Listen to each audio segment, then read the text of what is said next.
Fa nanolotra fanampiana ho an'ireo traboina ny atsimo nosy kosa ireo mpiasa avy ao anivon'ny Madarail ireo entana ilaina amin'ny andavanandrom-piainan'ny mponina amin'ny ankapobeny no nataon'izy ireo laharam-pahamehana tao anatin'izany tolotra izany etsy ankilany ny PNGRC dia mampitandrina ireo manam-pikasàn-dratsy hanodikodina ireo fanampiana ho an'ireo traboina any atsimo nosy. Lova raha manatsosy mamirasoanaivo no nanangona ny vaovao.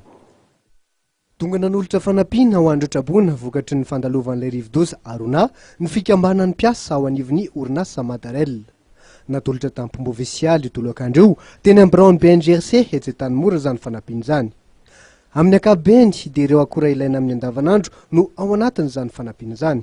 Tonga eto izany izahay mpiasan'ny orinasa lalam-by Madarail izay manatitra zany amin'izao voina miatra amin'ny avana namana tapaka sy namana ny atsimo zao ny fandalovan'iny cyclone arena iny dia mba ho fiarahana zany ampahery an'ireo olona traboina any atsimo dia tonga eto izay anio nanatitra eto amin'ny biraon'ny PNGRC izay isorana manokana amin'ny fandavan-tena fizarana azy any atsimo avy eo 700 sakana vary 500 kilao miampy siramamy 100 sakana 1 kilao miampy savony barana 1 kilao 200 isa izay marina fa kely dia kely fa ny fo manolotra zany avy amin'ny mpiara-miasa rehetra ao Madarail no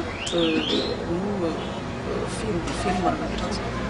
Nampitandronareo rehetra manana fikasana ny anodinareo fanampiana maro samihafa ny kolonel Elak tompona andraikitra ao anivon'ny PNGRC. Izy fepetra entitra tokoa ho raisina raha voapirofo fa tena nisy ny fanodikodonana hoy ny lehilahy.